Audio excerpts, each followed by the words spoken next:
name is Sharon. How was dinner, everyone? Did everyone get dessert? Excellent. Well, my name is Sam Cho, and I have the honor of serving as the president of the board of directors here at the Korean American Coalition. First of all, thank you so much for being here tonight. Thank you so much.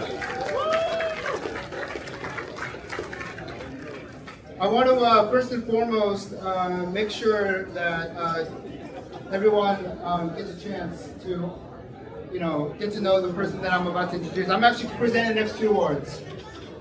Tonight's next awardee is a true pioneer in his own right.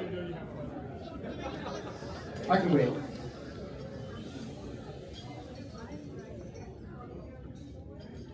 Jonathan Sposato is a serial entrepreneur and a philanthropist from Seattle, Washington.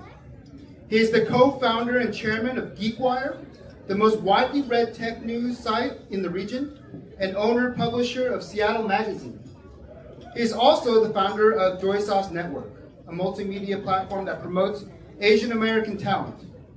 Previously, Jonathan sold two startups to Google, not one, but two, Picnic and Fatbits. In 2021, he sold PicMonkey to Shutterstock. Jonathan is a graduate of Whitman College and was inducted into the Asian Hall of Fame this year in 2024, along with Consul General Suh and our Mayor Bruce Harrell. I personally want to sincerely thank you, Jonathan, for the work you've done to leverage your platforms to uplift the voices and stories of Asian Americans. If you've read Seattle Magazine recently, you can literally see a deliberate effort to highlight leaders and pioneers in our community. Thank you, Jonathan, for all you're doing for us. Please give a warm applause to this year's Business Leader Award recipient, Jonathan Sposato.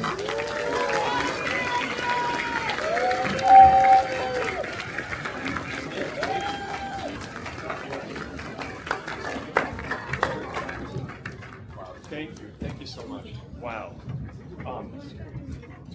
Okay, great, thank you.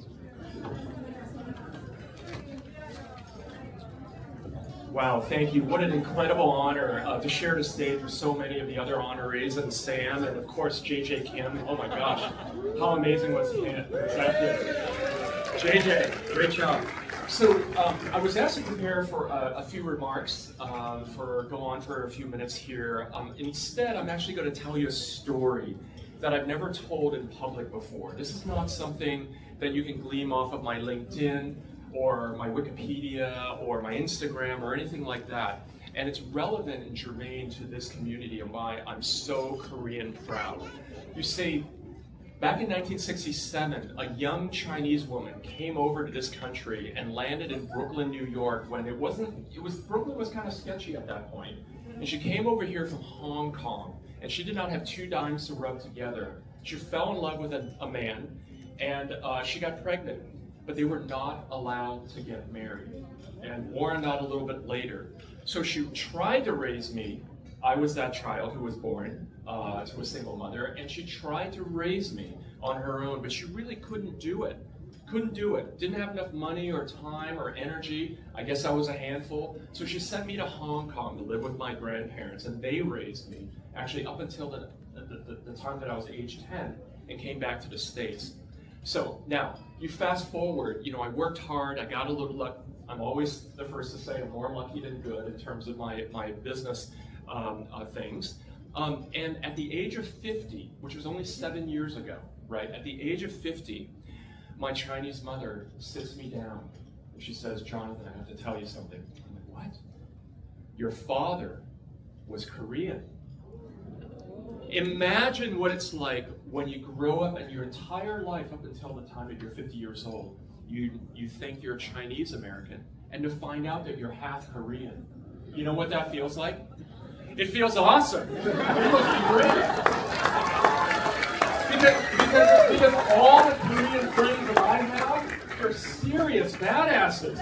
3 of my Korean American friends, Lena, you know who I'm talking about. 3 of them are neurosurgeons. A 4th is the floss boss. A 5th is my friend Juju, who's on ABC News every single night, right? So I am so proud to be Korean American. Now, there's a little bit of a wrinkle in this story. So last year, I was also very honored to be acknowledged by the Council for Korean Americans in Washington, D.C., another really great, venerable organization celebrating our community.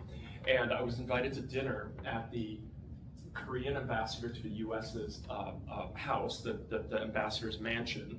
It was a very nice dinner. There was a place setting for 20.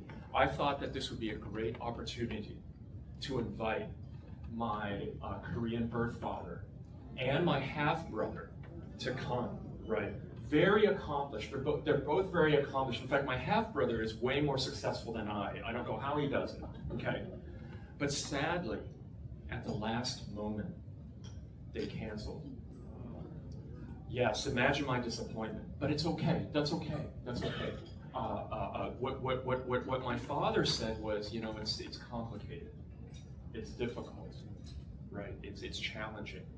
And I didn't get it at first, and I don't want anyone to feel bad for me. I'm not a victim. I'm not someone who feels sorry for myself. But what I'm trying to say, and I'm going to bring it home right here, is that this is why it feels so good to be acknowledged by this organization, by the Korean American Coalition. I feel like that maybe I lose a couple of family members, but I gain an entire community and root So, thank you so much. So what I have to say is for anyone out there who's younger than I, who may feel that they're at a disadvantage, I get it. I've been there.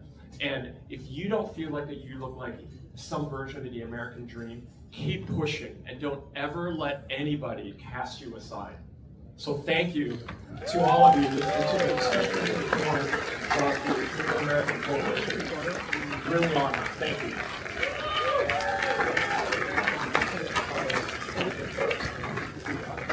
Yeah. All right. Sorry, awkward pause.